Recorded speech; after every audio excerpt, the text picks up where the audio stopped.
Yeah. What is going on, beautiful people? Welcome back. It's your boy Blue for the Blu-XPerience, and we got our homie XP72.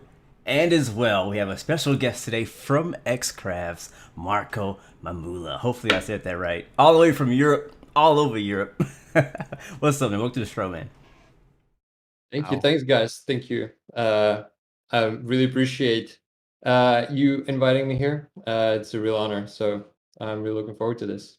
Absolutely, Absolutely. man. You notice, guys, we noticed we didn't waste any time. We're like, we want to get to it right now because Marco's got so much to say about the upcoming X-Crafts range of airplanes coming out that he's been working on, and we couldn't wait. We saw this at Flight Sim Expo. I was like, whoa, wait a minute. We didn't expect it. And so we're like, hey, let's get them on the show. Let's get them on the Blu-XPerience. Thank you so much, guys, for joining us. I appreciate you guys hanging out with us on a Thursday for a few hours that we discuss and talk flight sim issues, man. And definitely looking forward to it. So I already have my glass of coconut water with ginger ale. That's it. Blue, what are you having, man? Uh, I got some nice room temperature purified drinking water from Kroger. If you guys in the U.S. know what that is, what you drinking, Marco? I just got normal water here, but I was actually thinking of a carton of milk because I think that makes you like if you've got an itchy throat, that would really help. But it would be really weird if I was drinking like from a carton of milk. So it's just gonna be water. I mean, Exactly. you could have brought the carton. You could have Well, brought the maybe I carton. will at some point. You never know. Exactly, I man. think I would Depends have on really heated had it's a. gonna get. I would have had a nice laugh. I would have saw you with a big old carton of milk and a milk mustache. That'd been nice. That would have been good, man. Absolutely. By the way, Marco, where you're in England now? Yeah, so I'm in London. Mhm. That's where I live. That's where I'm based. But I'm originally from Czech Republic and Serbia. Well, I'm half Serbian, half Czech. I was born in Italy, and I live in London. And so yeah, that's why I'm from all over Europe. Really and truly. So that's why it's almost what 11 o'clock midnight by you now. It's midnight here. Yeah. Jeez, thanks for staying up, man. I appreciate it. We won't keep you up too late. Maybe not, but we'll see. Well, we'll see. But welcome to the show. I mean, I'm trying to figure out where to start here, but let's just say the ERJ airplane. I mean, we have it in X-Plane 11 now. I've flown it before, but when did you start in the simming thing? How did you come about starting with the ERJ series of aircraft? So I started about 8 years ago, I think. It really started when I had just an iPod Touch, and on it, I mean, Throwback. actually, it started way before, to be Wow. honest, because I'm from all of Europe. I always had to travel to see, members of my family. So I flew for the first time alone without parents when I was 5, and then I had to fly several times a year. So I just became obsessed with airplanes. Really, at least I think that's where the obsession comes from. But so I remember playing some like F-16 games back when I was like a little kid. But then I had the iPod, and I downloaded this thing called X-Plane, and which I've not heard of before. And so it was cool. It was pretty simple, but I was enjoying it flying around. And then whenever it was loading, it said, "Hey, we also have a desktop version. Come and check it out." So that's what I did basically. I went, downloaded a desktop version, and started really getting more into the simming world. And I was just really fascinated because before I was just flying the F-16s for fun left and right, and now I started learning how it's really supposed to be done, and it was just really interesting. And I don't remember how long it took, but pretty quickly I think I started making liveries for other add-ons, because I always loved Photoshop and I was always playing with that. And so I saw that I can actually start making liveries. I think the first livery I made was with me and like the whole plane was covered with my friends' faces. It was just our faces, the whole fuselage. Classic. And I thought that Wow. was just amazing.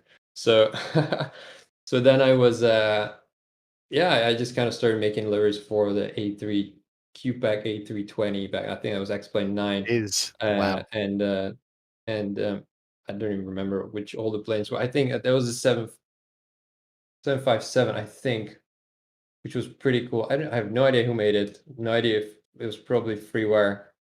Don't remember. But anyway, I was just shocked that when I uploaded to the forum, like, 20, 30, 50 people downloaded delivery and they liked it. And I was like, this is crazy. People actually download this stuff. And so I was just really positively shocked.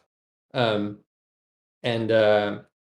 I thought after a while, I was probably doing that for a year. All deliveries are still up on my profile. I haven't seen, it's been a lot of years.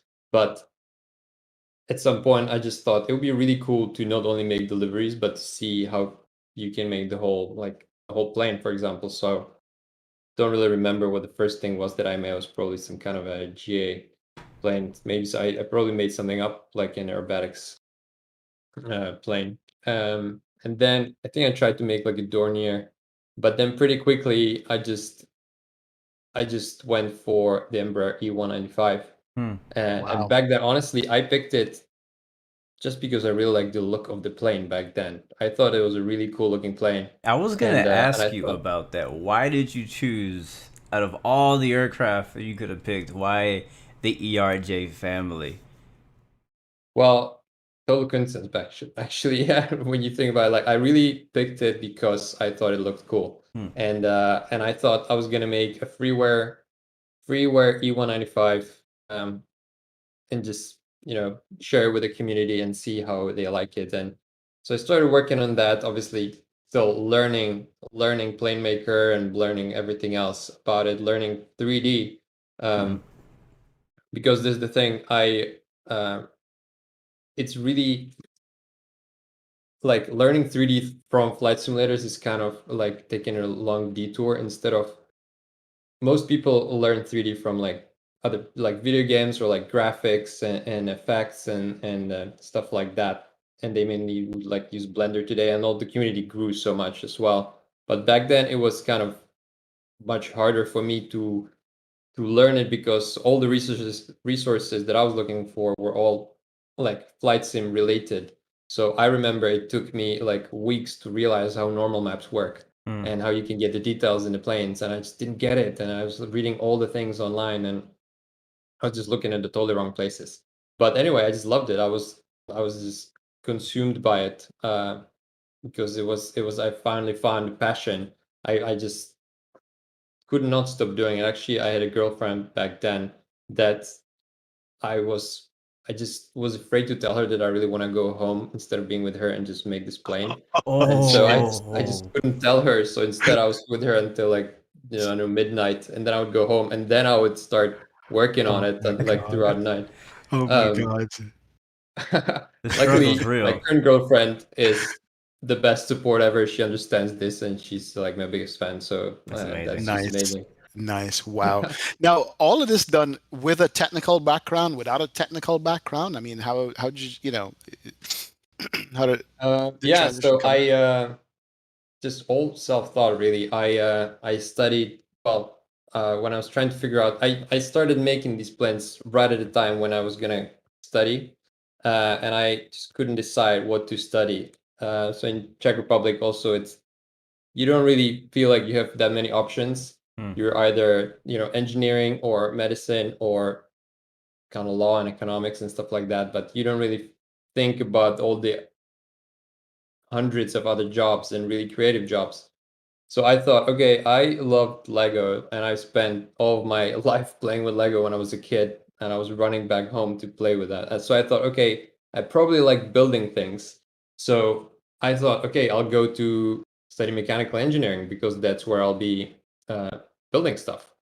So I applied to that, I got there, and I started studying, and I mean, it was fine. I just realized that I don't particularly enjoy any of those subjects. So after a couple of years when I was doing the undergrad, I was like, okay, I have to do the master's now, but which specific field of mechanical engineering should I pick? Because I didn't really enjoy any of it so much. Like the best class in my whole 3 years of the undergrad at the mechanical engineering was welding. And welding was for like 1 hour in those 3 years. Wow. It was so much fun. We just had pieces of metal and just weld them all together. in a totally random shape, and it was so much fun. Everything else was pretty boring, and I realized that because the welding had creativity in it, I could just create something out of almost nothing here. Whereas all the rest was very much, there just wasn't a lot of room for creativity, basically. And it took me a lot of years to realize that that's what I was missing. But once I kind of realized, okay, I really want to do something more creative, I decided to study visual effects. And I also realized that I totally skipped your question because you asked if I had the technical background. So basically, I didn't. I just started studying mechanical engineering, but that didn't really help me in making planes for X-Plane. Like maybe a little bit in flight dynamics, but we really didn't have that much of it in the undergrad.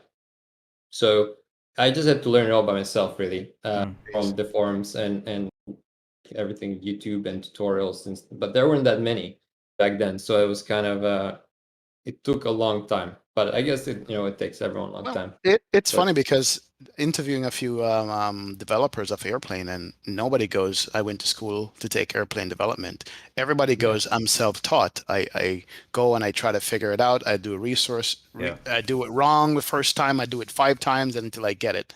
So it seems like you have the same path, You're following that path. How was your first plane? When you finished the first one? I don't know if you're ever finished, but how was it received in the community? The first plane you put out? Well, it was interesting because I still thought it was gonna be freeware up until like maybe a year into the development, when I thought, okay, I've spent so much time, ran too many times for my girlfriend for this plane. Maybe I should make it a payware airplane, actually. So I thought, okay, let's work on it a bit more and see, maybe I can sell it for $10 or something. And so I kept working on it. At some point, I got in touch with Nick, with Nicholas from the store, who, he said, yeah, like a good effort, like it's not yet there, so keep working on it. And that really gave me an extra motivation. And so after probably another year or so, I don't even remember, it got to a point where it was good enough to go for, I think it was back in for $15 or $20 or something. So obviously it was, very, very basic. I still wasn't really sure what I was doing. But the community was really nice because they just gave me a lot of feedback, which was great. They didn't all say this is horrible. Like a lot of people actually enjoyed it. It was probably reasonably priced for what it was. But I really understood from that point the power of the feedback that they can give us, and it's so important. So that really allowed me to grow more and more, which was really, really great. And then, so, I just kept making updates. Until then, I didn't realize, oh, you have to make updates here. You have to keep improving this thing. Like, never thought of that before, So the version 1.0 was kind of, I don't know, maybe 70% finished, but, I don't know what 100% would actually be. It's still pretty basic. I hate to cut you off just for a second. So what was that first payware E1, EJet project? Yeah, it was the E195. 195, yeah. And that was on the store. Yeah. You were mentioning you put it on the store as well. Yeah, but this is like version 2.5 now, so that's right. And then as far as timeline, this was back like X-Plane 10, X-Plane 9. Like when was this? X-Plane 9. Actually, I'm not sure. I don't remember. Actually, it's a great question. I don't think I'm trying to put a timeline to this, so finding out, like, because you mentioned you played X-Plane Mobile on an iPod Touch, which amazes me.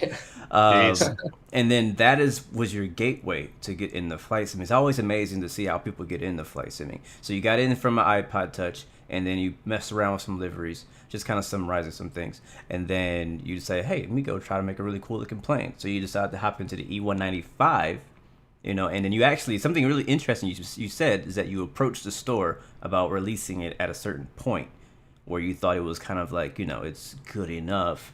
And he gave you some feedback, said, hey, it's a good effort, but you're not quite there. And then There's so much stuff that you've said already, and I don't know I if the know. people are paying I, attention. I There's so hold much on. I stuff. picked up on that part. He said Nick from explain.org turned him down for the store. And that's kind of good to hear in a sense Yes. where we're always talking about payware and payware quality and what's allowed to be sold on stores. Yeah. And then you pay your money, it's not good. So knowing that there's somebody there saying, hey man, this is not good to be sold, I actually like that. I And don't it know took you another if that it still took you exists another today. year. Yeah, it took you another year to go back and make it good. Yeah, no, that's definitely a fair point. Like people would be disappointed if they got what I had at that point. Hmm. It was definitely good that he told me just keep working on it, and it did really show to me that there is a point. Okay, I can actually make this. Just need to keep working on it. So I just kept working on it, kept working, and yeah, I do wonder how long it took afterwards. Probably another year, I think, or so. And then a day came when it went live, and I just could not believe that something that I loved doing at night or day, like nonstop, people just paid for it. It was just insane. I was shocked. Like this was the dream come true. So I was just really, really, really excited, and that was as I was studying, as I started uni, really. So it also probably told me, okay, I really enjoyed this a lot more because I thought, okay, if I'm gonna be an engineer, I'm probably gonna calculate a part of a, flap, and that's gonna be my job. I want to do the whole plane. I don't want to just calculate a part of a flap. So guys, I'm gonna need to plug my laptop into the into this Oh, because man. that tells me there's no battery. So bear with me for 1 second, No, no worries, Lord. man. Go ahead. No We don't want to problem at lose Oh you. all. wait, actually, it should be right here. Where is it? Hey, man. Welcome to the show. This is how we do it. There But we now, go. good. Awesome. Back on the There it grid. is. Yeah. All right. We'll edit Where that was part I? out. No, we won't. No, you're saying that and I'm gonna follow up to that. You're saying that the response you got for finally putting in so much work in something that you produced from start to finish, not just a piece. You made it your own hands, your own time, avoiding your girlfriend, and then finally put it on the store, and people are paying you for it. And you're like, wow, this is Yeah. crazy. Yeah. You know what I mean? That's where you were saying that now you realize that, hey, you had the power to do some stuff. Yeah, exactly. And so from there, I that first version didn't even have any plugins. It was all like pretty much very basic. I was just using all of the functions that I get from Explain. I believe it was Explain 10 by that point. And yeah, throughout the time, I was looking for someone who could start making some plugins and writing plugins for me because that's not the part that I really enjoyed and was never that interested in. And I also didn't really have time because I had to study as well.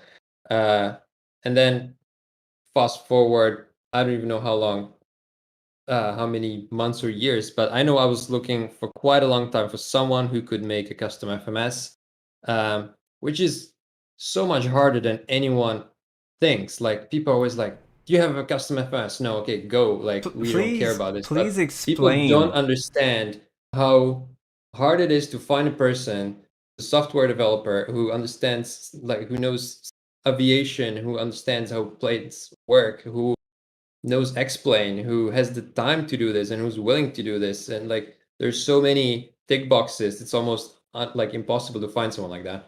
So, and people don't understand this. I feel they're like, they just think it's gonna happen like this. Well, not really. No, it's really, we are really such a niche market and like a area of software development that is just really hard. And I talked to so many people, and they didn't know how to do it, and they wouldn't be able to do it.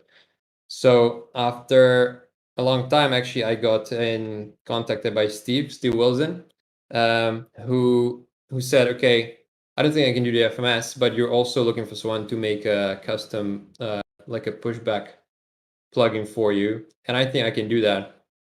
So that's when Steve joined in. He made the pushback truck, and from then on, he started making, you know, more and more things. Like I wanted a menu, I wanted a I don't remember in which order it was, but basically that's how when Steve joined, and that was great. And after some time, he said, you know what? Actually, I think I could give the FMS a go.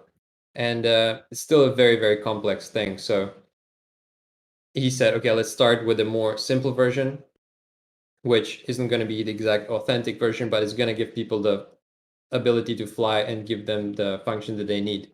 So that's how, you know, the E195 really started in the beginning. And then from then on, we made the E175, which was like just already a generation further. We learned so much in the process. I knew how to model much better. Didn't have a million polygons anymore, so the frame rate would be much better. And so from then on, we made the 175. Then we made the E195 to match the quality of the E175. So that was version 2. Then version 2 of E175, and so on, so forth, basically. Yeah. Yeah, back to the FMS, because I can be accused of being one of those people who I goes, was gonna admit it too. if you don't have a custom FMC or FMS, I don't like the plane, you know. And then I realized that based on talk with you guys, that it's hard to produce. Like for your ERJ, I mean, how do you get the resources, the information, what the pages look like, what it's supposed to do? How do you get that stuff?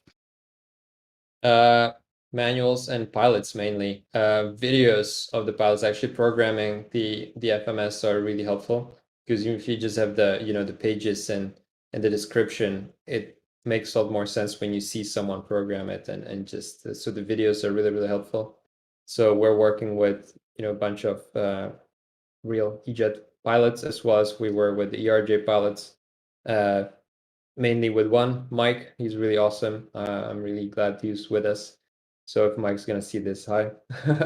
Well, I mean, having said that, well, let's jump to it. Let's jump to the new generation. Let's start. You went over the history of how you got into X-Plane, iPod Touch, and so forth.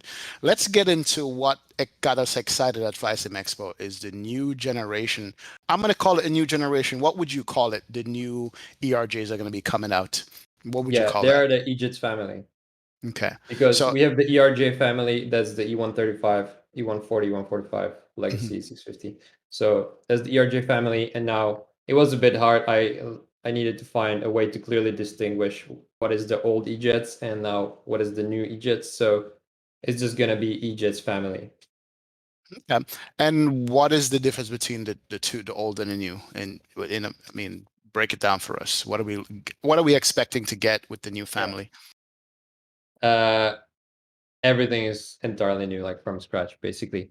Wow. Yeah, because when we made the ERJs, those were really awesome, and people really liked them, and they really set the right course for what I wanted X-Crafts to be. They looked so much better. They were much more advanced. The ERJs are still a pretty simple plane in general in real life, so it's pretty, like, people like it. It's pretty easy to pick up and just start flying with it, even though if you don't really have a lot of experience with it or with other payware planes. So so when we made those, I thought, okay, the next step would be the EJets, because I just thought that they were horrible. I was pretty embarrassed with them at that point, and so I just thought, okay, there needs to be something done with that. So at first I thought I would just update the cockpit and the avionics and just make it a version 2, version 3 at that point. But the problem was when I then started remodeling this thing, and at that point you have to think, like, the ERJs took another 3 years from start to scratch, in which time I couldn't really work on the model of the EJet before. So in those 3 years, I also went through VFX school, and I learned so much more. So my skills were in a totally different level, as well as Steve's.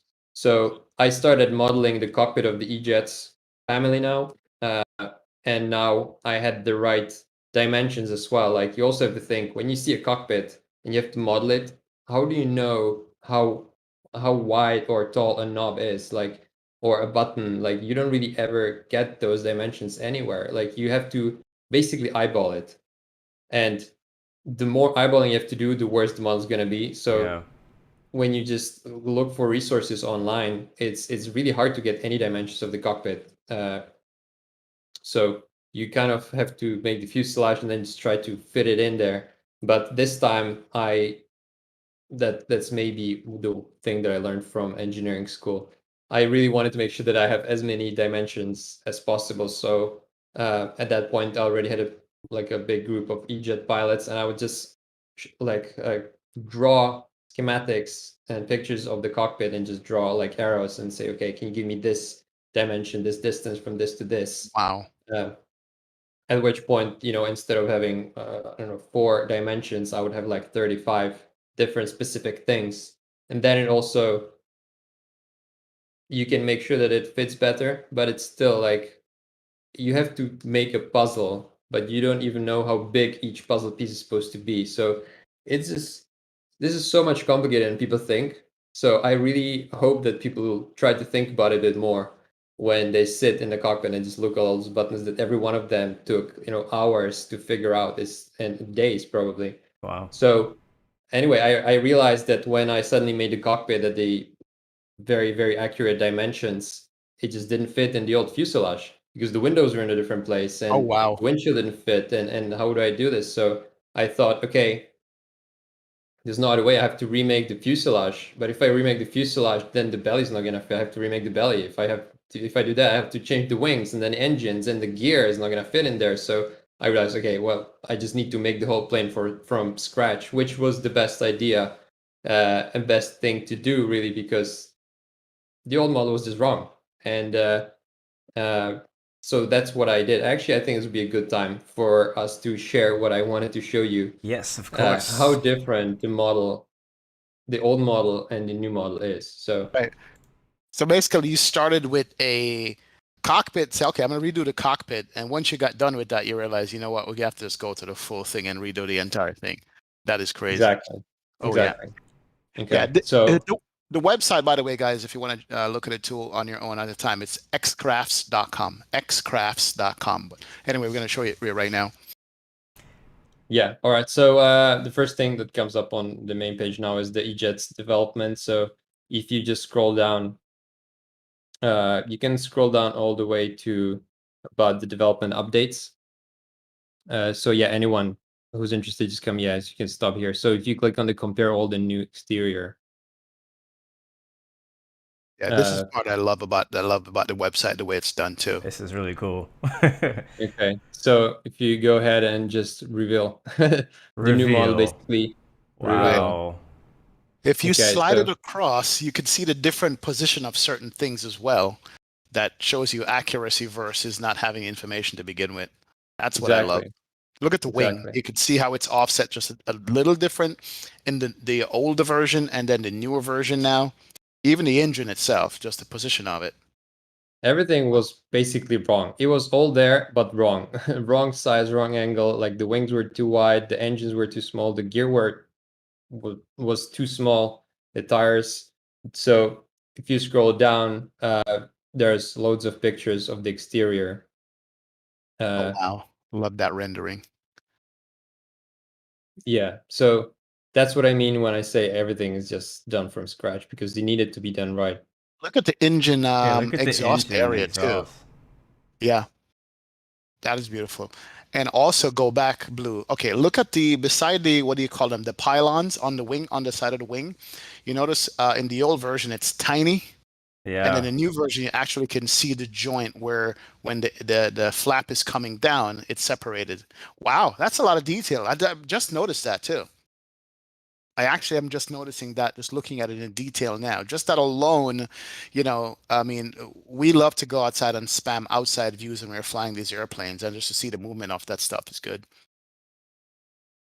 Definitely. I'm just If you go down, inspecting it right now. He's inspecting it. Well, when I was showing this to Mike, who is the EJet pilot, he was pretty shocked, which made me very happy. He said, like, I could like basically do the walk around on this thing, which is exactly what I want. Like we even have pins on the brakes, because in the real plane we have a little pin that's basically the more you use the brakes, the shorter it gets. Yeah. The pin's there, so you'll probably see it on one of the next pictures as well. But yeah, so that's how it started, point was, okay, let's just do the thing again and let's just do it right. And Yeah, there's more details on the fan blade of the engine too. Go back up a second and we they're just see totally that. different, basically. I think Oh, there yeah. may be even a Oh better. yeah.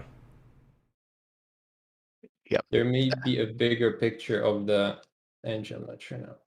that is cool. Wow. Yeah, I love that the website has a slider bar that's to give you a better appreciation of just the amount of extra detail that goes along in that.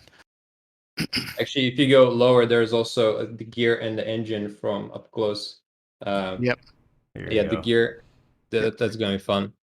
Yeah, Mel in chat says that's amazing to see how X-Plane has come so far. A huge milestone for these Wow, planes. look at Definitely. the gear, like the actual strut here. How much more detail is in the Yep. new one versus the old one? The hydraulic lines are there. Yeah.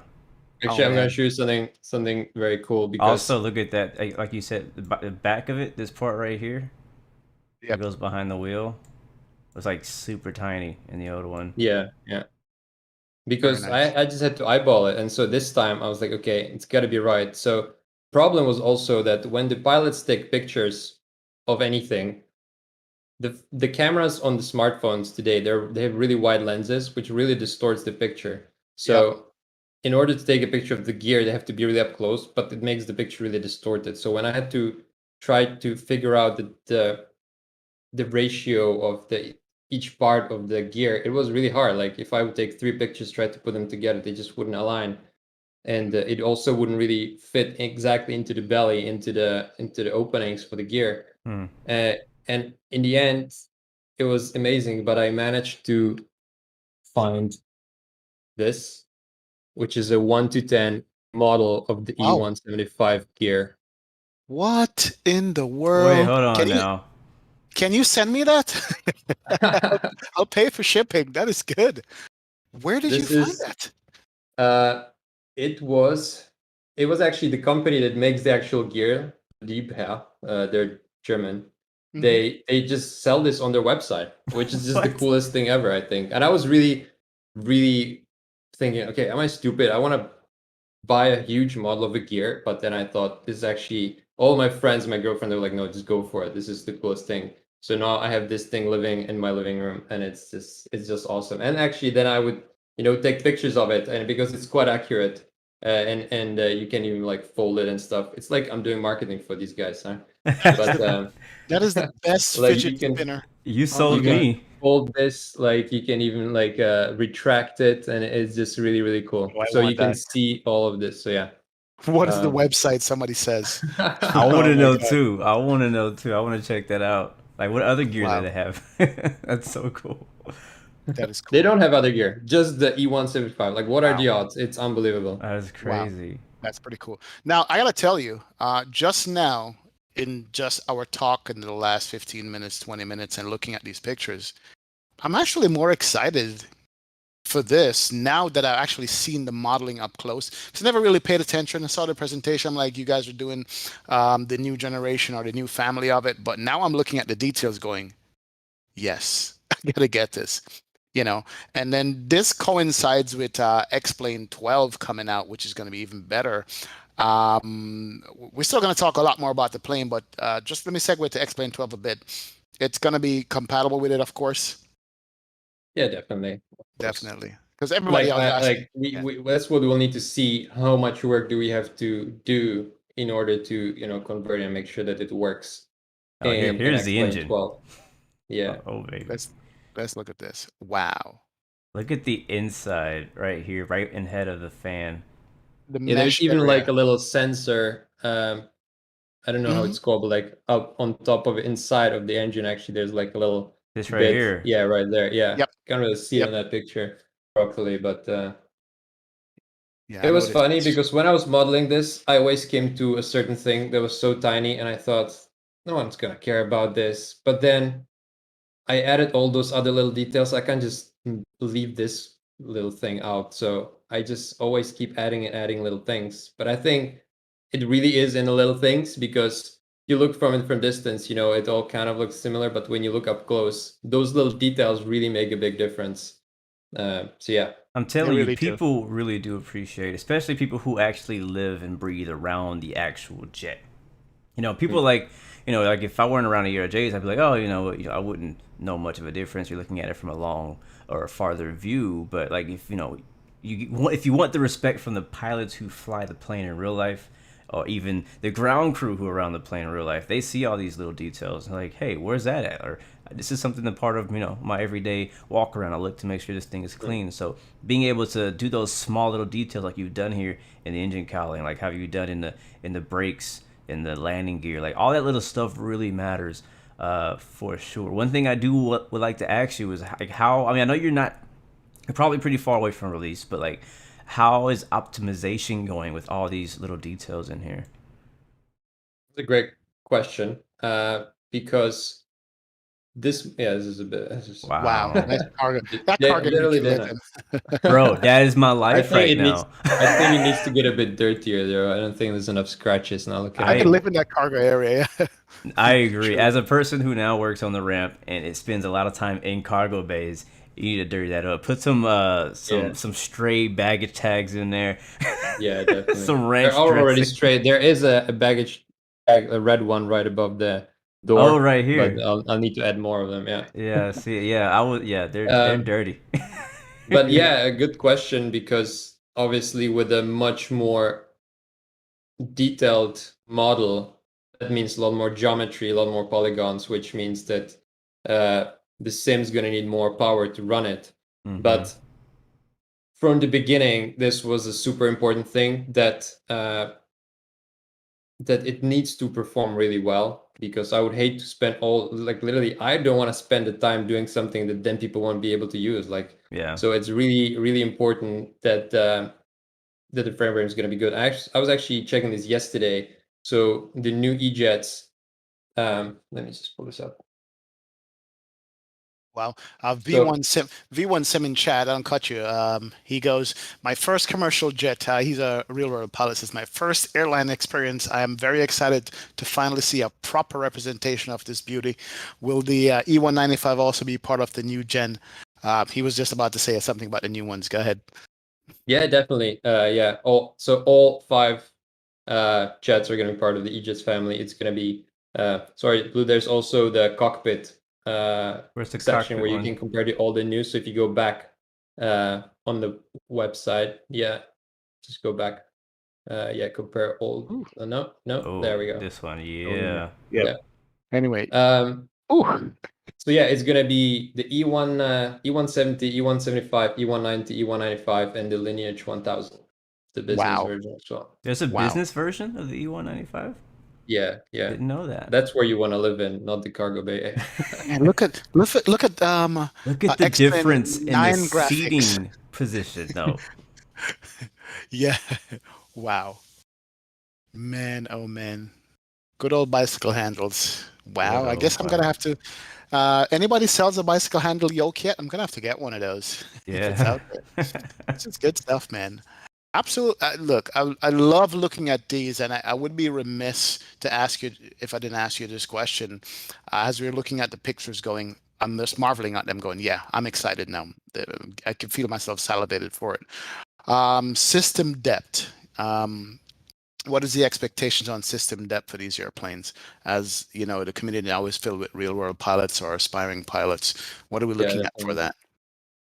Well, we're looking at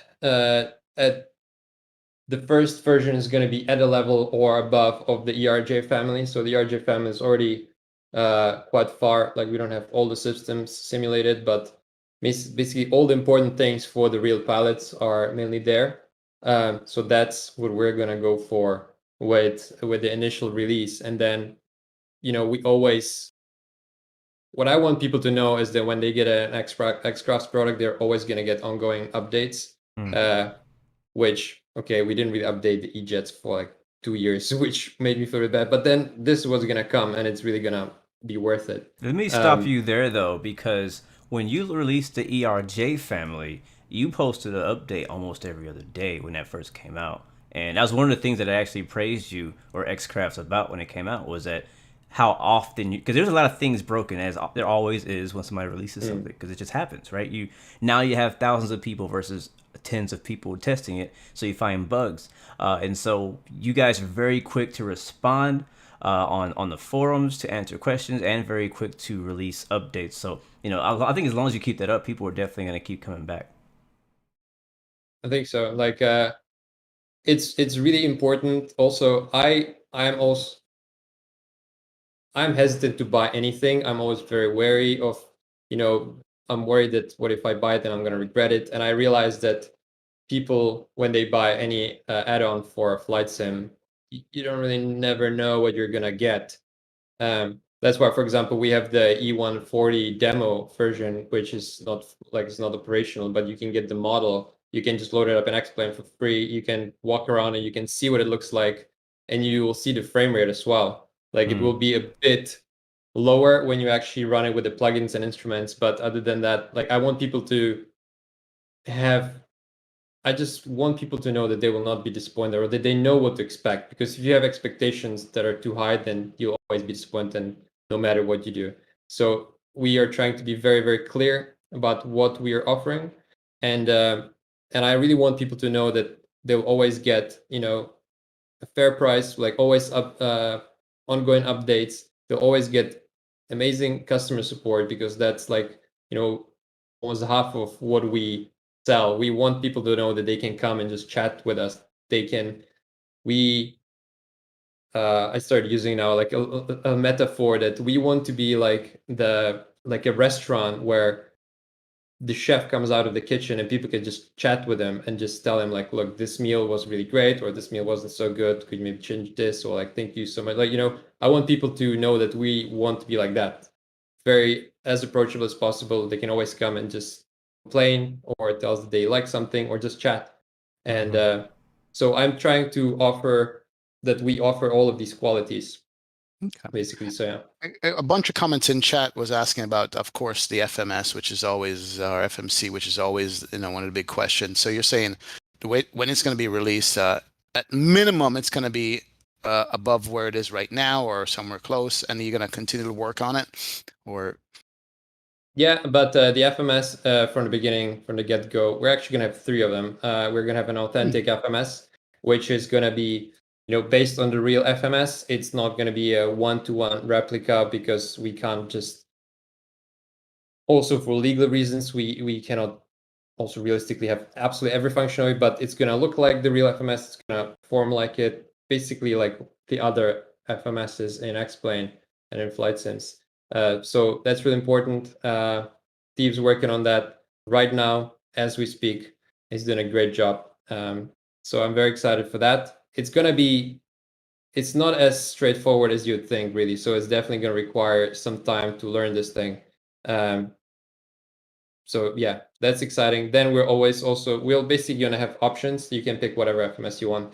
You can either have the authentic one. You can also have the Tecton FMS from the state that the ERJs are right now, or you can have the default one. You'll probably have like a menu, and you can just pick whatever you want, because I realize some people still do use the default FMS, whatever it's like. So I want people to have options. True. I mean, I did jump in the E195, and I have to tell you, having flown the Boeing in the sim and the Airbus, it confused me the first time. It's almost like, I want to say backwards, just different. The philosophy of it is different. So I can see where people would want to just something a little bit simplified. So I guess that's why you're providing the options to it. Makes sense. Definitely. Another question I had was about any kind of tablet, Avatab integration, anything like that you're thinking about? Yeah, well, we'll definitely have Avatar, but actually now I also think that we will have an EFB, like a custom one. Nice. Which would be very nice. Hopefully one that is as like more realistic. Like some EFBs are not, they are kind of simplified and have big icons and stuff. So we'll probably have hopefully one that is just more like the real one that's on the real planes, or that people really use. That is good. Yeah, Blue's over there just going crazy with the sliders here. It's just I'm looking at it, and It's I'm so saying, much fun. wow. I do it myself. I'm like, oh, this is actually really cool. I forget that I made this, so it's a lot of fun. That is pretty cool. Definitely. So You know what? can I mention one thing actually, because I forgot to say that before about the frame rates? So I was checking yesterday the performance, and I loaded in the same situation the old E175 and the new E175. So obviously the new one is a bit more demanding, but almost not at all, like not too much. So the interior of the old one was an average of 50 frames per second, 50 FPS. The new ones, the average was 42. So it's not that big of a difference, and the detail is a million times better. So that's really good. The exterior was the old EJets was average about 70. New EJets average was 58. So I think it's good. I was really worried actually when I was making this. There were so many details. I was like, is anyone going to be able to fly this actually? So I was really worried until I had it all in the sim. But this is like the performance is pretty good. That's the price you pay for having a good a replica as you can make. It's going to be Right, performance exactly. versus, Exactly. looking like a potato. But also I spent. Sorry for interrupting. No, go ahead. Finish your statement. Yeah. Also, I was gonna say that I spent so much time trying to optimize the resolutions of the textures, because when you have the whole cockpit and you have the whole the wall of the back of the cockpit, it's huge. But if you have that on your texture that takes half of your 4K texture, then you're not gonna have a lot of texture space left for all other things. So basically, everything in the cockpit has different texture resolutions based on if people look at it, if it needs the detail. So for example, the yoke is going to have a much higher resolution than the underside, like the lower part of the seat, or for example. And that allowed me to really get really high resolution of detail on small things, but still keep a relatively low number of overall textures, which also really helps with the overall look and the performance. So it took a lot of time to figure that out properly. Yeah, that's also part of why it looks so much better, but the performance not so much worse. Yeah. Somebody was asking about liveries. Are you going to be shipping in it? How much liveries or any liveries you're going to ship with it when it comes out? No idea yet. Really, maybe around 10. That's what we usually did before. But Okay. I already have people, texting me that we worked before and that they were really like, they can't wait to start painting these. So I'm sure there's going to be loads of liveries very soon after it comes out, and also before, like we'll give them access to it before. So when it's released, there'll already be, 10 liveries included, and then loads of livery packages for free, obviously, available. Yeah, available. I got you. Now, this is what we'd like to see in the flight sim community. Just improvements on everything that's there already. This will get me flying the ERJ a lot more. Honestly, I don't fly it now, just because Fair, the fair. I complication don't of fly it. either. So, this is gonna definitely get me to fly it more. I'm gonna ask you the dreaded question, man. Time frame. People are saying, "Hey, when is it coming out?" And and so forth. So yeah, dreaded question, definitely. Like, so as I was already saying, people don't realize how long it takes. So it took me a couple of weeks to make sure that the landing gear is absolutely right, for example. So it's just I don't want to give.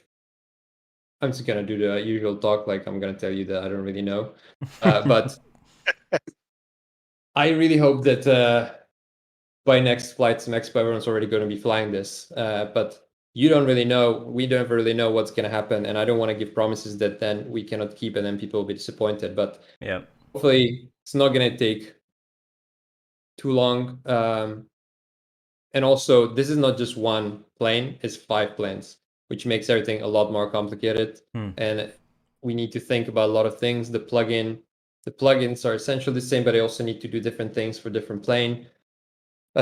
Still a lot of stuff that needs to be figured out, but I can't really tell you much more. Like we always share updates, and hopefully it won't take.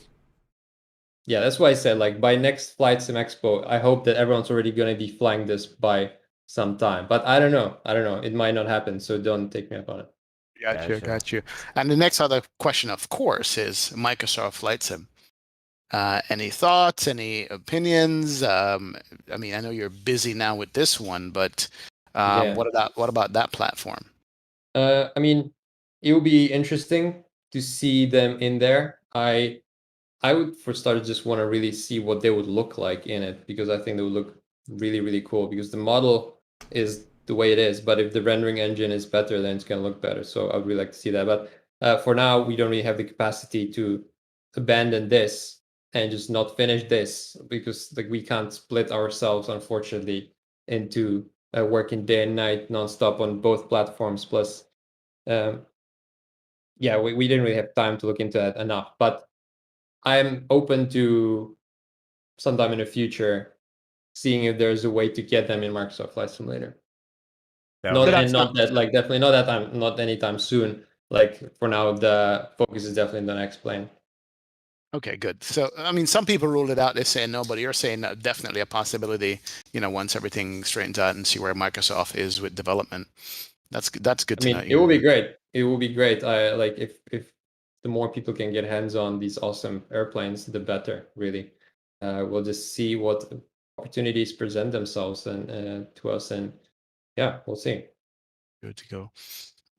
Blue, you there with me, man? I know you're at that I'm website. here. I'm just looking through these screenshots. Like, it's so much detail. I mean, he had the remove before flight flags back there behind the seat. I mean, there's just so many little things. You got the fire extinguisher with all the correct writing on it.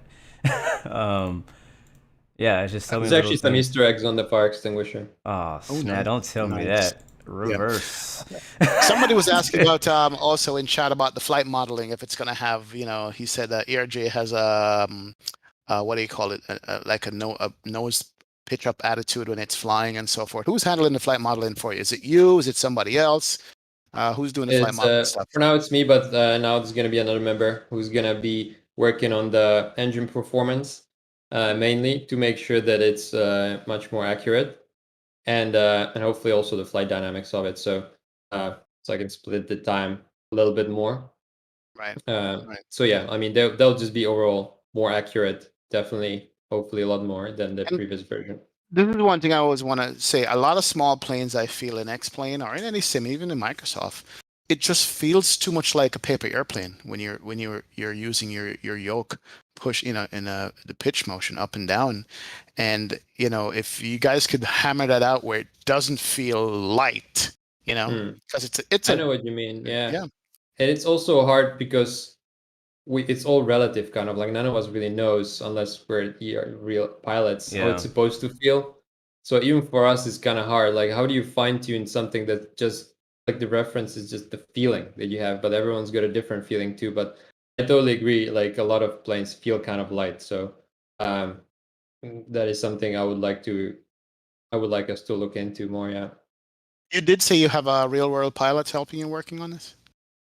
Yeah, we have loads actually. There, like every day, there's a new EJet pilot that emails me and that would like to help. But there's too many EJet pilots right now, and I feel really bad telling any pilot that I'm sorry, but I can't use you right now. There's too many pilots already. But yeah, I have a group of pilots that are gonna get the plane as like a beta, so they can give us a feedback of what it's gonna be like, what they think about it. I would really like it to be that when they just open it, they should be able to fly without much extra explaining.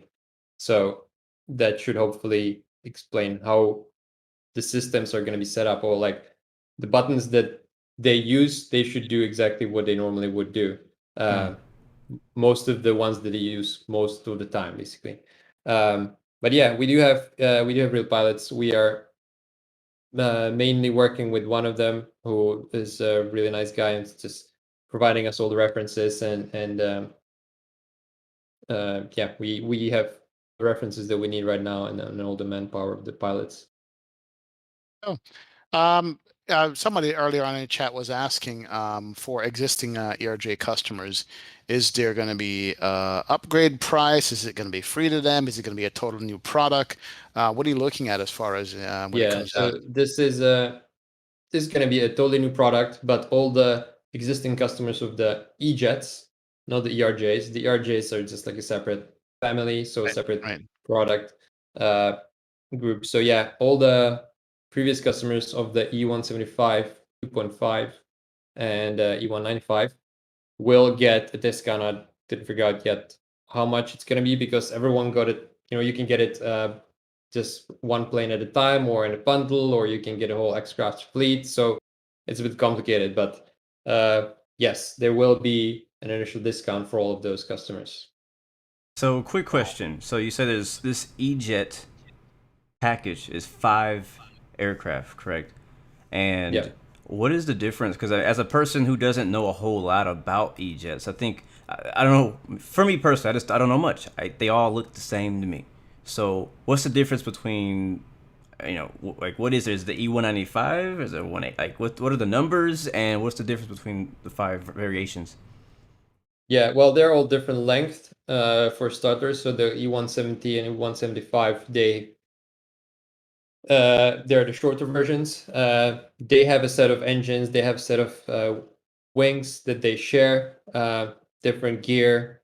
Then the E190, E195, there are much longer versions. They have different gear. Then the shorter ones, they have different wings, different engines. And then there's the Lineage 1000, which is the E190, but in a business version. So it's going to have, a business, a really fancy interior, basically.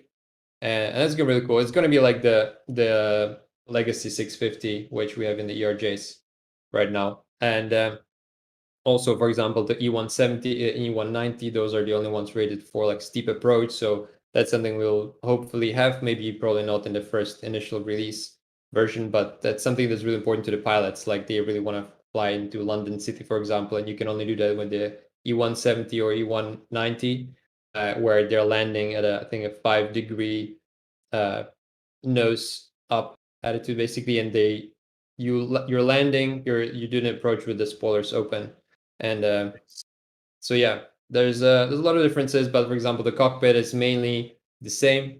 The Lineage's got more fuel, so the range is bigger. Yeah, those are the main differences, really. Gotcha. And I have to ask this question to every developer who comes on the show. What are you doing for sound?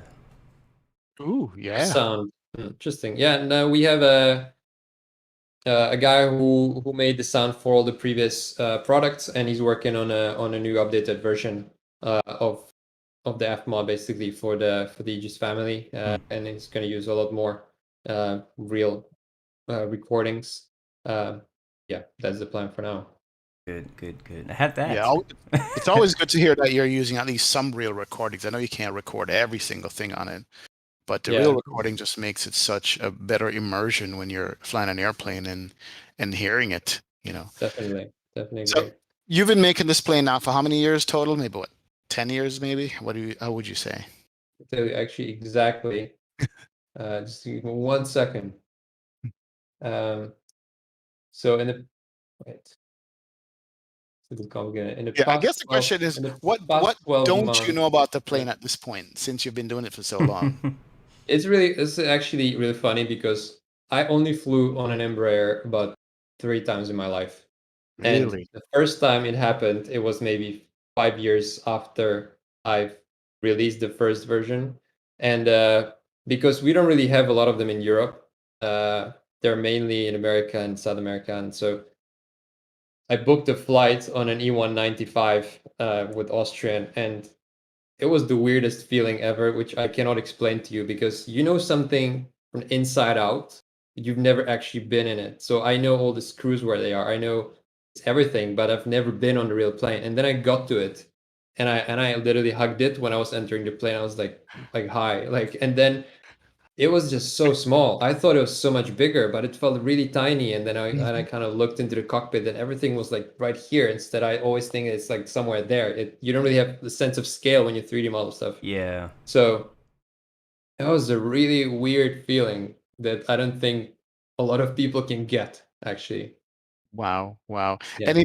Talk about feeling and touching and distance. Any plans on VR for this stuff? Oh yeah, this is definitely has to be like a fully VR compatible. Oh, wow. A lot of people are very happy with the ERJs. A lot of people say that that's their favorite VR plane, which is great, and I hope that's gonna it's going to continue. I actually haven't tried VR yet, especially my planes, and I would love to. It would be very cool, but I feel like because I don't really do that much flying. Steve's got VR, but I don't think he uses it a lot as well. It's like the fancy thing that we developers probably would just have in a corner and not really use it. But it would be great to try it. But that's why we also need testers that do have it, so they can test how well does it feel. How can they manipulate everything. So that's really important. So yeah, definitely VR. We want that. I have to agree. I am one of those few people who have flown your ERJ aircraft in VR, and it is very, very nice. So, did a good job. I'm glad to hear that. Wow. The question was how long I've been working on it. For now, I think it was about 2,700 hours. Jeez. In the past 2 years. There we go. Wow. Wow. There's a lot. I mean, it's always amazed me how much time developers put into making stuff, and then you get the questions and the comments and the corrections. How do you deal with criticisms when they come from the community? How do you deal with that? Well, most of the time, people are quite nice. Actually, my girlfriend says, oh, your community is so nice. They're always really like supportive and nice. It's true. Like most of the time, people are quite nice, and I really appreciate when people come and just say, like thanks. That's amazing. That gives me so much joy, and it really makes my day whenever someone comes and just thanks us. But also, obviously, it's a lot of people who come to, I wouldn't even say criticize. I would say just give us feedback. Something doesn't work, or something we missed something. But I think people can feel and understand that from our attitude and approach, the way we deal with these comments, that they really respect it. Like we're always open to get the feedback. We always, we understand that we want to provide the best we can. We can always do everything immediately, but we always put it on our to-do list. So I think without the feedback, I would have never really moved from the E195 1.0 really, because how would I know if people didn't tell me that this is all wrong? So I think it's really, really good that we have the community, that they give us feedback, and I think it's important for them to do it as respectfully as possible. Like sometimes you have the odd person, like a troll or someone who just comes in, he just hates whatever you do, and it's hard. It's hard when you put a lot of work into this to not take it personally, but you just cannot, because then you just be miserable. So, but overall, I'm like really, really happy with who we are making plane for. I do have another kind of a fun question, because this is one of the things that earned a lot of respect from me on your ERJ family, and that is the Easter eggs. This is something that I haven't seen done barely at all from any other developers, any other add-on aircraft in the flight sim community. I mean, I can't really even think of one right now off the top of my head who's done it. And so honestly, when I discovered X-Crafts was the the ERJ family. When you released that, when I got the 145, the Legacy, still one of my favorite business jets to date right now. But the fact that you put Easter eggs in them was amazing, and then the fact that when you find the Easter eggs, funny things happen. I don't want to ruin it completely. I feel like maybe I can, because you guys in chat should have tried it by now. But still, like, I know you've already mentioned there's a Easter egg in the fire extinguisher of the E-Jet. Like, how much is that on your mind? As far as, like, obviously it's this flight sim, very serious a lot of times about how we want the simulation to work, the FMCs, all that stuff on a serious note. But then you bring in that fun character that kind of shows the character of your company, saying, hey, we got all these these fun Easter eggs within the plane, go find them. And it gives you something fun to do during cruise and through all your flying, stuff like that. So tell me more about, like, how you thought of the idea, like how important that is to you. Like, what do you, without giving it away, like, just tell me more about that. Definitely. By the way, did you see the Easter eggs in the trailer on the Flight Sim Expo? No, I'm looking at the trailer now. I need so to I'm watch find while you're talking. closer. Well, you're gonna have to. You'll have to open it on your TV, but you'll have to watch it by yourself later. But there are 7 carrots hidden in the video. 7 carats. So, you should have been carats. 24 carats. That would have been. Wow.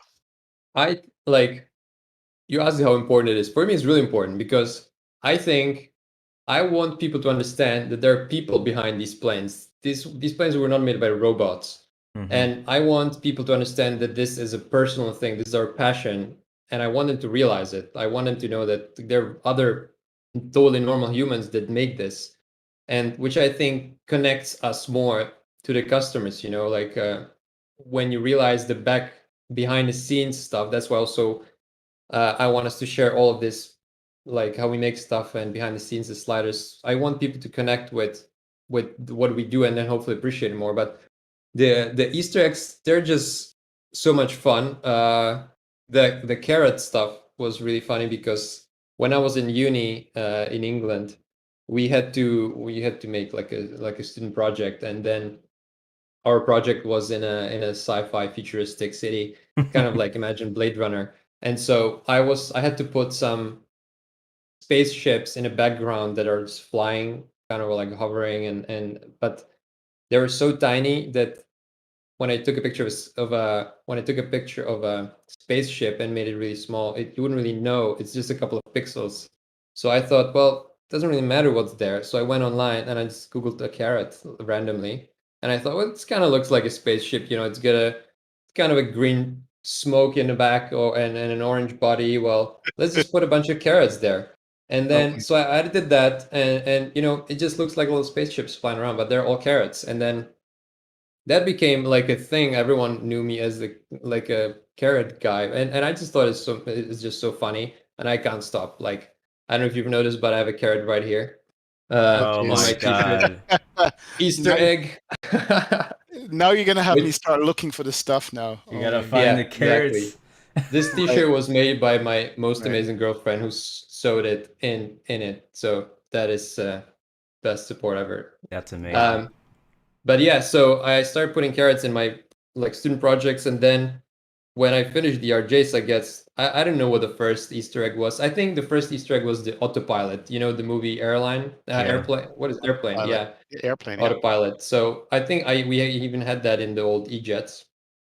And I just thought, like, once you get to a point where it's almost done, you just kind of a lot less stressed, and I thought this is just like all these ideas came to me. Like, for example, there is a button or a place in the ERJs that you can click on, and suddenly the whole cabin, all the seats, they start rotating in random directions. And I did that because it was a mistake. When I was animating something, this one rotation stayed attached to the seats, but it wasn't supposed to be there. And suddenly the seats started rotating. But the funny thing was that you couldn't see it from the outside because it's perfectly round. So I just thought this is awesome. I need to actually put it in the real plane. So then I did that, and then I started adding other things, and I think I'm hoping that it shows the personality and our character, and that people can connect with that. Wow. No, awesome, man. Absolutely awesome. I wanted to ask you also, geez, how long we've been going now? For a minute. Anyway, any for yourself, any real world flying experience? Any wanted to be a pilot? How big of an av geek are you? Are you into airplanes that Yeah, much? I love airplanes. I don't have like a PPL or anything. It would be great to have a license and just be able to fly myself. I just feel like I wouldn't really be able to find enough time to keep the license, and also it's pretty expensive, I think, around London as well. Right. So I always thought, okay, I'll probably do it when I'm just old and retired and I have a lot of time. But at the same time, I'm really excited about it. Like the last year, I worked on a documentary about plane crashes, and we used a lot of. I just got in touch with was working with a lot of real pilots, and they got me so excited. I thought the next thing I'll do next week, I'll go sign up immediately, but then somehow just didn't get to it. So I would love to at some point. I also think it would help a lot in the development, but I didn't find the time yet. You could be Yeah. like Ramsey and get a rating. Well, that's what I'm. in the That's what I was ERJ. thinking about. That's really awesome. So I have so much respect for that. That's so cool. Absolutely. Absolutely. Wow. This has been good. This has been enlightening for me. This has been actually my excitement level is more now, I can tell you, just based on what we've looked at and talked about. I'm actually excited about it. That the modeling number one is just going to be beautiful.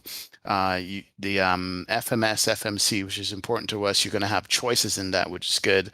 And then the sounds, you're updating the F mods on it with real recordings and so forth. I mean, I'm happy with that, man. I'm glad you guys are around in the simming community, giving us better airplanes to fly, because that's what we do. I do want to You know. say that I think it's funny because you say that the carrot came a long time ago, just kind of backtracking to that, but also the fact that the plane that you decided to develop was known as the Flying Carrot. So I thought that was just amazing, you know. But yeah, I agree with XP. I'm actually a lot more excited about this than I was before this show. Now, kind of getting a chance to Great. talk to you, getting to learn more about the plane, about what it's been taking to get it done, seeing these before and after pictures. Because honestly, the old ERJ was not good. I'm just gonna be blunt. Just on today's standards. Especially a couple of years later now. Yeah, Definitely. by today's Yeah. standards, it's just not good.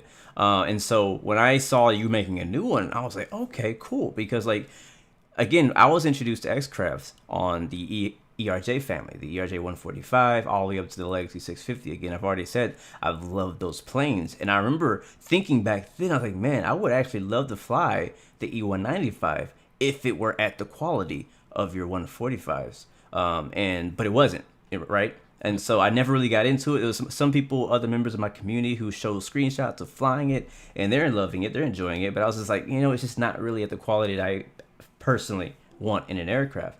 But again, to hear you're working on it and building it from scratch, from the ground up, I think it's definitely something I'm looking forward to. And then also, I'm seeing ERJs in real life more often now, and on a day-to-day basis. And I'm like, I wonder what it's gonna be like to fly that in the sim.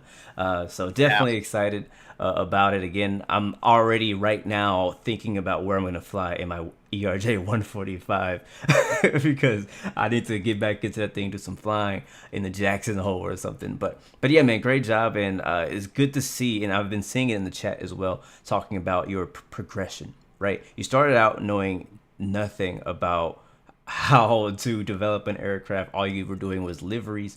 And it actually reminds me a little bit about myself. I'm not trying to take over. I'm just want to say a couple of things. I've been just looking at screenshots this whole time. But as a person, and hopefully I can relate to somebody in chat, as a person who kind of dabbles here and there into like 3D modeling, into development, because like I've always kind of wanted to not really develop a plane per se, but just to be able to make something, right? Be able to make a scenery, to be able to make a game, stuff like that. And so for you to say, hey, I started out, I just love this thing, I want to try it out, and now looking at the progress you made, looking at the jets you're making right now that do not look like a beginner jet. Like this looks like a professional team put this together, right? Like this is like, I'm not saying, this is like, pilots gonna look at this and like, man, like this is my office right here in the sim. And so to go from zero to hero like that. Now, again, I know it's been about 10 years and what is it, you had 2,700 hours, something like that. But still, it's inspiring. I just want to say it's inspiring to people, young developers out there, people who are interested in getting into development, kind of proving that, hey, you can do this, just do some research. And you were doing it back before YouTube videos or teaching us how to make, how to use Plane Maker and stuff like that. Exactly. So if you guys are in chat and you're somebody who's just kind of like, you're kind of dabbling in it, just kind of let him be an inspiration to you to say, hey, just kind of, keep at it, keep pushing. You may put out a not so great plane in the beginning, right? But it's good, like you had the guy at the store, to give him feedback, to kind of give feedback off of somebody who you respect, who's going to give you constructive criticism and be like, hey, this is a good start, but this is not it, right? So, and then you take that and you don't get offended. You don't hate the person. Like, I'm gonna put it on Sim Market instead. No offense, Sim Market. Right? And then you just put it out for $15, and then I make a review saying it's horrible. You know what I mean? So just again, that's kind of what I got from a lot of this conversation, and hopefully you guys in chat, whether you want to develop a plane, a livery, a scenery, a game, an add-on, whatever, just know that you don't have to know how to do it, right? You have an idea. You've been given this amazing idea that you have, that you want to create and that you want to enjoy. You just have to, it's possible. You're seeing other people do it. You can do it too. Inspiration. That's what it is. That's Absolutely. my speech. I'm done for today, guys. I also really want to give a huge shout out to Steve Wilson, because we talk about a lot, and everyone talks a lot about what you can see, which is the models, textures, and stuff like that. You cannot really see the code and the amount of code that goes, the effort that goes into it. So I would like everyone to, sit and just think about how much work has to go into custom FMS, a custom, like a nav map, for example. We're going to have a custom map finally, which was horrible. I hate the nav map that we have. Finally, we're going to have the real thing. We're also going to have that on the EJets. But yeah, the code you can't really see, so it's even harder to realize how much work it was. So yeah, just wanted to give a huge shout out to him and to all the other X-Crafts members. Wow. Yeah, absolutely. And very much, I want to thank you to all the testers, because without the testers, we couldn't do anything. And we would just release stuff that is just unstable, and so we always spend weeks really beta testing everything. Every single release takes a couple of weeks to be so that we are sure that it's stable enough, and that, like, we don't want people to get something and then just it's not going to work after the update, and then everyone's unhappy. So yeah, definitely a huge shout out to all the testers. What's the best way for all of us to keep track of the progress of the project here and so forth? What's the best way? The absolutely best way is if you sign up to our Not a newsletter on our website, which is exactly something I started this year, because I just wanted to get closer to the community. I just wanted to just connect more, like bridge the developers and what we do, and the customers, what they think we do, and what they want. And so I started another newsletter, because it's an email that I send out every, I don't know, 2, 3, 4 months. It's not that frequent. It's not a newsletter because I'm not going to be bombarding you with like marketing emails and annoying stuff. This is where I talk about stuff like I talked here today. It's basically the same. I just write it down. So I explain, what it took to make the cockpit dimensions right. Like, what about the gear? Like, we talk about ask for feedback. We ask people, what do they want to see in the new planes? What do they see in other add-ons which we don't have? So it's really like a channel where I can personally talk to people, and so you're just gonna get it in your inbox and know all the news, and then you can always email me straight back with any other question you might have. That's the best way. Okay, so that's on xcrafts.com. I just put a link in chat. So xcrafts.com. And on the website, you'll see all the detailed pictures that we showed you guys today, with the sliders and the comparison from the old to the new and so forth. And you can get a chance to sign up for the newsletter. Absolutely. Beautiful. Anything else you wanted to share with the community before we wrap it up on this one? Not sure. I think you've exhausted me, guys. Great job on the questions. Really great job. I didn't expect the Easter eggs ones. No, like I'm just here to say, thank you to everyone. Thank you for all the support. Thank you anyone who just tells us that they appreciate the work we do, and we will try to, we're doing our absolute best not to disappoint anyone. We just want to make sure that people know that if they get an X-Crafts product, they will be happy. And if they're not happy, they should just come and chat with us, and then we'll make them happy. Awesome. Blue. Yo. I see you're showing that video. Blue can't get enough of this thing. I'm looking forward to it. I'm a little hyped. Just a little bit. Nice. I had a question. Jeez, I always forget when you put me on the spot. It just poof, gone. No, that's all right, man. Oh, yes. Actually, there is one thing before we let you go that I must look at. It was on your site. It was one of the comparisons that I thought was hilarious. Let me see if I can find it. Oh, boy. Oh, boy. Oh, that's a video. Hold on. I don't want to see a video. Yeah. No way. This website has a lot of nuggets. This website has a lot of nuggets on it. If you guys take the time and go through it and take a look at it, man. But yeah, it was to do this one. This is my favorite screenshot of all, and this is why. So you look at the before one. It looks like the front door of a house with a knob right there. And then the new one looks like a proper aircraft, a real cockpit flight door, deck. yeah.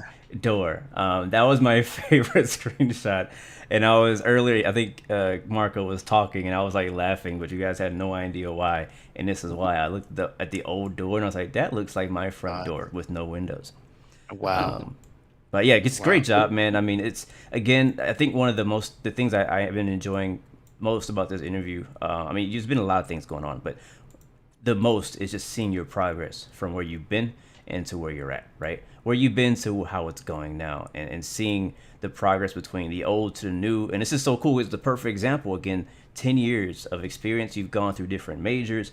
I love how you said that you didn't really, you were in school for something you weren't really interested in, but then you found this and found a way to make it make sense, right? Like you now saw like, all right, maybe I could think of it in this sense, right? So it's just, I'm gonna stop there because I could go so much on that subject of people doing things that they don't love for money. But anyways, so Exactly. yeah, It's hard because I even thought I had figured it out, and then I went and from mechanical engineering to VFX. So I was studying VFX, and I thought I'll be a visual effects artist. That's why I'm in London. So then I did that a little bit, and I still found that I just don't have the joy that I have when I make these planes. Like I'm absolutely obsessed with it and addicted. Like I cannot stop working. That's my problem, literally. Like I don't eat enough, probably. I do try to sleep enough because I go to sleep at 10 because I can't wait to wake up and at 6 and do this again, basically. So I did VFX a little bit, and I found out it still wasn't like this. So now I'm fully devoted, and I'm happy. I'm very happy. it's, So it's beautiful because you found the thing that brings you joy, right? Like this is exactly, this project. which is so hard. Yeah, it's hard, but still, Wow. like it doesn't feel as much like work because you at least enjoy it. You also are seeing a finished product. You've seen the 3D model, like, okay, this has turned out pretty good. Obviously, there's still probably some coding, some underneath things that need to be taken care of. But as a whole, you can kind of get a visual. You can actually see not physically touch, but virtually touch, right? The finish line. So I think that's definitely inspiring. Yeah, Marco's the kind of developer I want developing my airplanes. Yes. Leaves no stone unturned. Get rid of the girlfriend. Let's go work. That is good. Now, Marco, we absolutely appreciate you coming on the Blu-XPerience, man. We reached out to you. You responded very quickly. You said you wanted to be here and share what you have, and I'm glad you did. I'm glad you stayed up late, probably like 2 a.m. now for you in the morning. But we appreciate it. Definitely appreciate it. So we're going to keep doing this on the show, keep on bringing on the developers of the community here that makes the community work, because without you guys, there is no community. There's just basic airplanes and default stuff that none of us like. So appreciate it, Marco. Absolutely, Thank man. you so much. I really appreciate this, guys. It's really, really awesome. I hope I'll be able to come back when the planes are out. We can chat more about that. I'll have more to share. But yeah, it's been really nice, and I want to thank you. I really appreciate that you are really connecting us developers to the customers, which is what I'm striving to do. So yeah, thank you again. It's been really cool. Definitely. It flew by really quickly too. Yeah. Oh yeah. I told you. When we start talking, it's just gonna keep going, man. But yep, we are good. We look forward to it. I can't wait to get my hands on it and fly the ERJ now. Somebody was saying you should make a checklist in the cockpit so I can actually use a checklist. But, Yes. We already have a checklist. You do? You have a checklist already? Oh my God. Yeah. All right. That's good. But that's it, man. Appreciate it so much. Thank you guys in the audience for just coming out and hanging out with us today on another Thursday as we get it going. Appreciate you guys doing. Send the link, listen to it as a podcast on your drive to work and so forth. And we'll be back next Thursday with another show for you guys. Thank you, Marco. Thank you, Blue. Yes, sir. And thank you. we are going to be out. I will see you guys next. Blue, what you got coming up, by the way? I didn't ask you that. I am planning to do a stream tomorrow, but I do not know. I can't say what exactly. So we'll see. Just definitely come back tomorrow for the tomorrow. ERJs, of course. The ERJs, of There you course. go. Maybe that's what I'll do. Maybe we'll hop in the ERJ with 145. Exactly. I gotta relearn how to fly it though in 24 hours. Yep. It's funny when I was in San Diego. When I was in San Diego watching the planes coming in from the parking lot, the first two planes were ERJs, and what I love about it is just the wingtips, man. Mhm. They just look something special. Beautiful, beautiful plane. Alaska flies a lot of those planes, so Yeah. that's going to be one of the deliveries that we drop. You But know anyway, what? Before let me slip one last question in. Go for Uh, I know all of the work you've done so far has all been ERJs, Embraers. Is there any other aircraft that you're interested in? Not saying that you're going to develop it, but like if you were to develop another plane or want to in a perfect world that you had a limited time, resources, what plane would that be?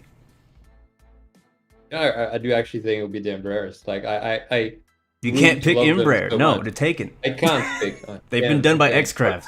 You're not what about X-Craft. what about a 220? It's the same size. But Not what far. about a 220? Not far off. They look similar. Could be. Yeah, I we're think I still thought too- about that at some point, but then I thought we should just make sure that the Embraers are awesome. But Sure. damn, this is really hard. You can't pick Embraer. If I can't pick that. Look, you have the ERJ jet market cornered for this flight sim, so that's good. I have to say, you are Yeah. the most dedicated Embraer fan I've ever met in my life. Like you're not like, oh, I might do a Boeing, no, ERJ. That's my, yeah. Yeah, with a landing gear. Also, these right here are blueprints. Well, actually, pages from the manual of the RJs. That's cool. Yeah. You know what? That's what I want for my wall. That's a great idea. I've been holding up putting anything on my office wall. Blueprints do for it. airliners. That's what I want. That's really cool. Oh, Yeah. man. Because Two ideas, landing gear. I spent like 3 weeks trying to figure out what poster or picture I'm gonna put there, and in the last 5 minutes, I looked somehow at a manual that just hit open. I was like, "This is perfect." You should Nice. get So, two landing gear, two main gear, right? Glue it to the top of your ceiling, like the gear came through the ceiling, and just let it hang. That would be so cool. Right. That'd be good. Wow. All right, guys, that is it for today's show. Thank you guys so much for coming through. Again, Marko, it's been amazing, bro. Thank you for answering all of our questions, being transparent with us, sharing your background. It's really cool to meet you. And XP, of course, man, always dope to share this show with you, man. It's been fun. This is episode 12, believe it or not. Yep. And like he said, we will be back next Thursday and every Thursday for our weekly live flight sim talk show. Hopefully you guys enjoy it. We'll see you guys next time. We have 3 choices: give up, give in, and give it all you got. Peace, love, and God bless you. We will see you guys next time, next video. Yeah. Nice. Peace. Nice.